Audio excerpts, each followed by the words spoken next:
जैसे ही ऋषभ उसके घर से निकलकर पुलिस को इन सब चीजों के बारे में इन्फॉर्म करने जाता है, तभी उसके सर पर बुरी तरह एक डंडा लगता है और ऋषभ बेहोश हो जाता है।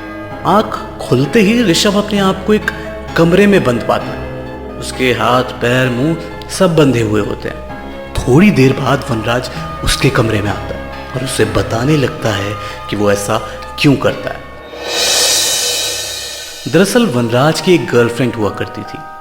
वो काफी रिलीजियस थी और वनराज को किसी और लड़की से बात तक नहीं करने देती थी। उसका मानना था कि इस दुनिया में जो लड़की रिलीजियस नहीं है वो प्योर नहीं है, यानी शुद्ध नहीं है, और वनराज को ऐसी किसी भी लड़की से कनेक्ट नहीं होना चाहिए। इसी वजह से वनराज किसी भी लड़की से बात नहीं करता था। इनफैक्ट वो अपनी गर्लफ्रेंड के अलावा किसी को देखता भी नहीं था। एक दिन उसकी गर्लफ्रेंड की लंग कैंसर की वजह से मौत हो जाती है। वनराज इसके बाद बड़ा ही डिप्रेस्ड रहने लगता है। इसी बीच में वो कैनिबलिज्म और काले जादू के बारे में पढ़ने और जानने लगता है। ये सब चीजें उसके लिए इस डिप्रेशन से एस्केप की तरह बन गई थी। उसका ये मानना था कि उसकी गर्लफ्रेंड इतनी रिलीजियस थी, उसके बावजूद भगवान ने उसे अपने पास इतनी जल्दी कैसे बुला लिया। जिसके बाद वे तय करता है कि वो अपनी गर्लफ्रेंड को वापस जिंदा करेगा। वो उसकी जैसी शक्ल और शरीर से मेल खाने वाली लड़कियों को डेटिंग ऐप से ढूंढता और उनसे मिलने के बहाने उन्हें घर ले आता था।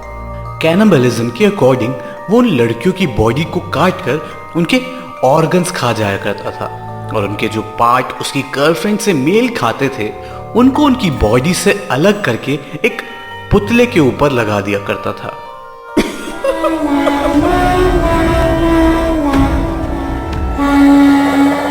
और जो पार्ट्स उसके किसी काम के नहीं होते थे उनसे वो बाकी चीजें बना दिया करता था। उसका मानना था कि अगर वो उस पुतले के ऊपर उसकी गर्लफ्रेंड जैसी खाल चढ़ा देगा तो वो पुतला उसकी गर्लफ्रेंड के रूप में जिंदा हो जाएगा।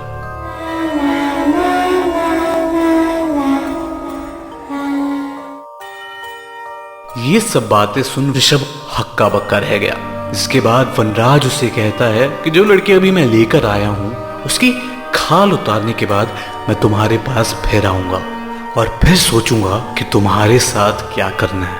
वनराज उस कमरे से बाहर आ जाता है। ऋषभ अपने हाथों को बार बार हिलाकर अपने हाथों पर बंधी रस्सी को खोलने की कोशिश करता है और उसकी ये कोशिश सफल भी रहती है। रस्सी खुल जाती है और वो दरवाजे से बाहर जाकर घर से निकलने की कोशिश करता है। जैसे ही वो घर के दरवाजे के पास पहुंचता है तभी डंडे की आवाज बहुत जोर से आती है, जिसके बाद से ऋषभ आज के समय कहाँ है, जिंदा भी है या मर गया है, किसी को नहीं पता। हाँ, लेकिन वनराज के घर नए सोफा कवर जरूर आ गए हैं।